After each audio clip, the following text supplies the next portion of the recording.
gotta say, man, I'm really starting to reconsider being a DC fan with the recent news of this Harley Quinn fart comic. Like, what the heck is going on with that? Who's writing this? Who greenlit this? Like, did they apply for DC with their DeviantArt profile? I mean, that's what it seems like. Like, they did those Uncovered, which was like a compilation of covers. This just seems like a compilation of like DeviantArt shit.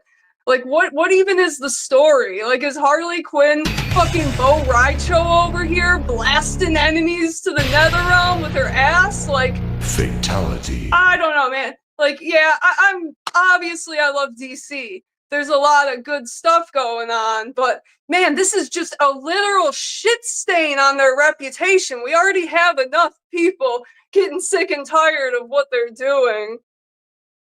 Matt said, I hear the writers had a gas writing it.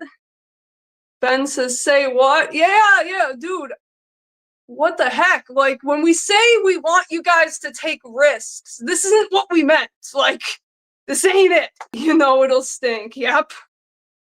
I'm already not a big Harley Quinn fan, but like I just the way that these writers have disrespected her over the years, and it's almost like Suicide Squad Kill the Justice League was such an absolute abomination dumpster fire that they just want to turn Harley Quinn into a literal shit stain. I don't even know, but Harley Quinn fart. Yeah, they're making a fart fetish comic, and people are saying it's like an April Fool's thing. It's coming out like at the end of March, but regardless, like, this shouldn't be happening. Whoever is responsible for this needs to be held accountable for their crimes. That's all I'm saying.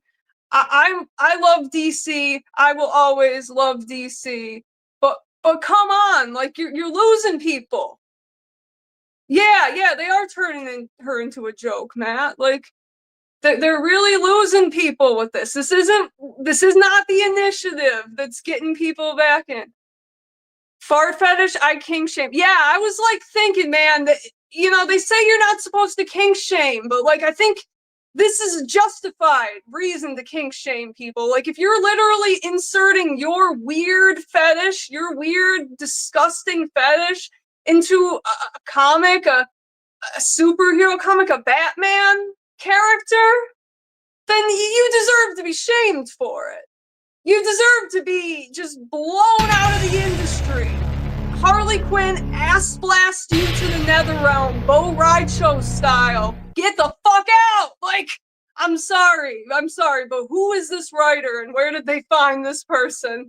That's all I'm saying. So, yeah, it is a one-shot sort of April Fool's thing, but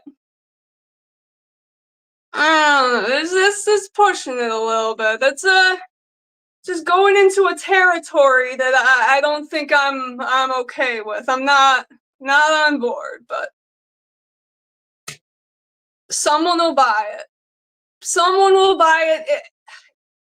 There's a part of me that just wants to buy it and destroy all the copies, but that I don't want to support it. I don't want to give them any money. I don't want them to get the idea that this is okay. So, yeah. Rant over. Who is picking this up? Like, if you are, I have questions. I got questions for you, man.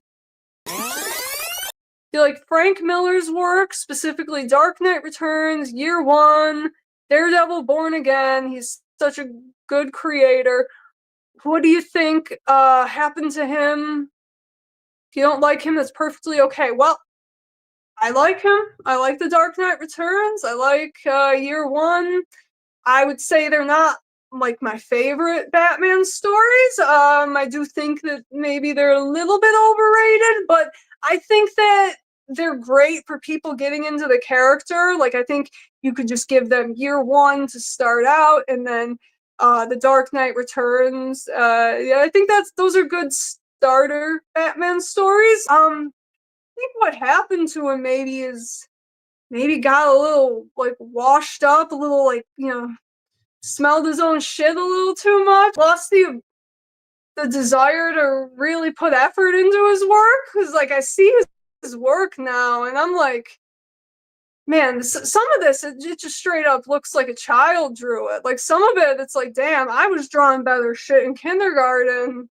And yeah, I think that he's just gotten kind of full of himself to the point where he knows people will buy it if it has Frank Miller. And even if it looks like shit, he gets all these people talking about it on social media, and these books wind up getting like this crazy value sometimes just because of how ugly it is. So I think he knows what he's doing. I mean, he's always had a bit of a weird style. Like, I'll be real, I've never been the biggest fan of his art style. I think his writing is phenomenal. I think he's one of those writers that really, really gets Batman and really just sticks to the core of what's important to the character. But yeah, his art was never my favorite. And it's gotten worse and worse. Like, at least, like, in The Dark Knight Returns, there was a bit of, like, an edge to it, It's a little rough around the edges, a little bit, it's a little messy. And, those stories are kind of messy. So we kind of like that for Frank Miller. But I feel like the amount of effort he's put into being consistent over the years has definitely gone down. And I think he knows what he's doing. I think he knows he's putting out dog shit, and he knows he's going to get reactions from people, and they'll still buy his comics anyway. So, yeah. I think Frank Miller is doing a cover for Deadpool Wolverine. Yes, is it the one? I saw one with Deadpool and Wolverine, and it really did not look very good, especially when you look at Frank Miller's work on Wolverine back in the day, like that 4-issue miniseries he did. Those are like some of the most iconic images of Wolverine. So to see how far he's fallen with it really is a shame. But I guess when you get to a certain level of success, some people just kind of phone it in at that point because they know they're getting the paycheck.